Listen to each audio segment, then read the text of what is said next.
Elijah Kane's eyes opened after 7 years in a coma. Everyone in the room froze when he spoke. The words that left his mouth weren't English or anything familiar. He repeated the phrase again, calm and certain. The nurse stumbled backward, eyes wide. His mother dropped her coffee and whispered, "That's not his voice." Doctors surrounded him with confused urgency. Elijah kept speaking, phrases flowing fluently in the unknown tongue. A translator confirmed it wasn't any living language. When asked if he remembered anything, he shook his head, but he kept repeating one phrase, "Kareth Vale returns." That night, he wrote symbols on the bedsheets using spilled juice. The symbols were circular, complex, and impossibly accurate. Dr. Ada Thorne was flown in to examine them. She froze when she saw the patterns. They matched carvings from an ancient site. "They're 12,000 years old," she whispered, pale. Elijah smiled as if he already knew. He whispered, "The gate is opening." Elijah described a city of towers made of white stone. Light moved through the walls like water. A voice called to him, teaching him words he didn't know. He saw beings made of light and bone. They told him he had been chosen to remember. He awoke with tears streaming down his face. Linguists failed to identify the language. It didn't match any known dialect, ancient or modern. Yet Elijah spoke it as easily as breathing. Every day, he wrote new pages of symbols, and every night his dreams deepened. He stopped answering in English altogether. The media caught wind of the story. Headlines called him the Coma Prophet.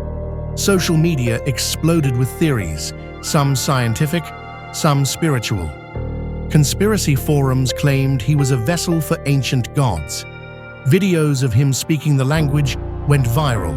Protests formed outside the hospital, some demanding answers, others offering worship.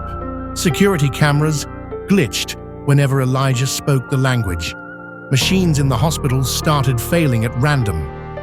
A nurse reported hearing whispering from empty rooms. Elijah's heart monitor pulsed in strange, repeating patterns. When played back, the rhythm matched the symbols he wrote. Technicians refused to enter his room at night.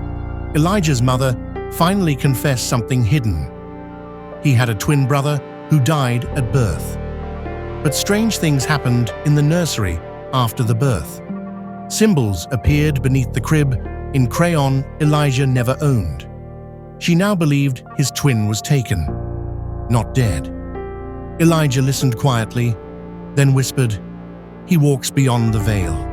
Dr. Thorne followed the symbols to a remote Turkish dig site. They led her to a hidden cave never marked on maps. Inside were walls covered in Elijah's symbols. At the center stood a sealed stone door. Her flashlight flickered as she approached. A low hum began to fill the cave. Elijah began speaking with a second voice, layered over his own.